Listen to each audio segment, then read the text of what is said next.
انگریزی انگریزی انگریزی، یہ سنتے ہوئے میرے کان پک گئے، کسی کو نہ آئی، اور سب سیکھ کے تنتنے کے ساتھ چلتے پھر رہے ہیں۔ گھر میں ماں پنجابی بولتی ہے، گھر میں ماں سندھی بولتی ہے، گھر میں ماں بلوچی بولتی ہے، گھر میں ماں پشتو بولتی ہے، اور آپ ٹھسے سے انگریزی بول کے بتا رہے ہیں کہ I am somebody who discriminates from you۔ کیا ڈسکرمنیشن ہے؟ انٹلیکٹ کیا ہے؟ لیاقت ہے کیا انگریزی؟ 6 مہینے میں یہ زبان سیکھی جاتی ہے۔ آپ کیا ہیں؟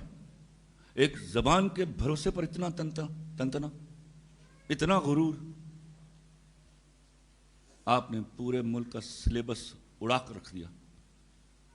سکول کبھی کسی زمانے میں پوچھا جاتا تھا بچہ کتنا لائق ہے، آج یہ پوچھا جاتا ہے وہ کون سے سکول میں پڑھتا ہے، فیس کتنی ہے اس سکول کی۔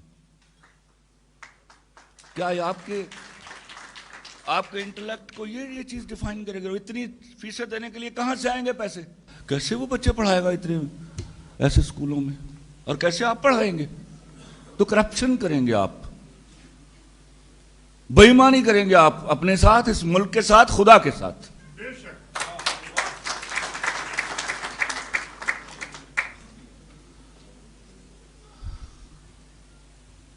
میں کہانیاں نہیں سنانا چاہتا تھا، پر میں اس ہپوکریٹ سوسائٹی کو اپنے بچپن سے دیکھ رہا ہوں۔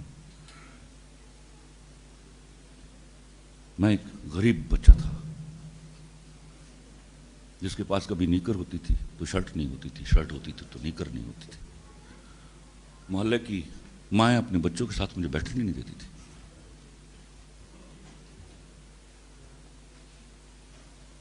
تب 6 سال کا تھا جب گٹر کے ڈھکن بیٹھ کے میں نے سوچا، Khalil ur Rahman Qamar, do you need people? Answer came, no you don't need, you become the need of the people. And then thereafter, until now I've been guided by that 6-year-old child۔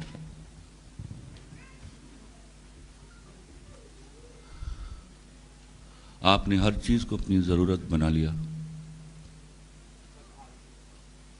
ناکامیاں ہو رہی ہیں اس وجہ سے۔ میں آپ کو، میرے موبائل میں ایک میسج ہے، 6 یا 7 میں پڑھتا تھا، کبھی گاڑی میں نہیں بیٹھا ہوا تھا، شاذ باغ میں ایک گاڑی آئی، میرے کلاس فیلو تھا، بڑے امیر لوگ تھے، برانتر روڈ پہ ان کی بہت بڑی دکان تھی۔ تو باہر نکلا، میرا بھائی گیا ہوا تھا روٹیاں لینے کے لیے، 4 بجے کا وقت تھا، اور مجھے بھوک لگی ہوئی تھی، شدت کی بھوک لگی ہوئی تھی۔ تو آئی واز ویٹنگ فار ہم، ذرا وہ اس طرح کر کے چلتا تھا، لیٹ ہو جاتا تھا۔ تو اتنے میں گاڑی آ کے رکی، نئی گاڑی، میں نے پہلی دفعہ دیکھی شاذ باغ میں نئی گاڑی۔ آجا بچہ تم سیر کرائیے، لو میں کھانا بھول گیا، میں گاڑی میں بیٹھ گیا۔ وہ مجھے لے گئے لبرٹی، شاذ باغ سے لبرٹی، وہ برگر کی شاپ تھی ان دنوں، بڑی مشہور تھی، یو نو دا نیم۔ وہاں ان دونوں بھائیوں نے آگے بیٹھے ہوئے تھے، میرا کلاس فیلو اور اس کا بڑا بھائی، انہوں نے 2 برگر منگوائے اور کھانے شروع کر دیے۔ برگر میں زندگی میں پہلی دفعہ دیکھ رہا تھا اپنی آنکھوں سے، میں بھوک سے مر رہا ہوں اور وہ برگر کھا رہے ہیں۔ پھر بڑے بھائی کو اچانک خیال آیا اور اس نے ایک ٹکڑا توڑ کے کہا، لے کھلے کھا لے۔ میں نو نو نو میں کھا کے آیا ہوں۔ کوئی کھلا نہیں سکتا تھا، I was such an egoistic guy۔ میری بدقسمتی اس دن یہ تھی کہ مجھے لبرٹی سے شاذ باغ کا رستہ نہیں آتا تھا، ورنہ میں گاڑی سے نکلتا اور پیدل واپس آ جاتا۔ خیر میں واپس آیا، میں نے اپنے گھر کے دروازے پر داخل ہونے سے پہلے قسم کھائی کہ زندگی میں جب کبھی گاڑی میں بیٹھوں گا تو وہ انشاءاللہ میری اپنی گاڑی ہوگی۔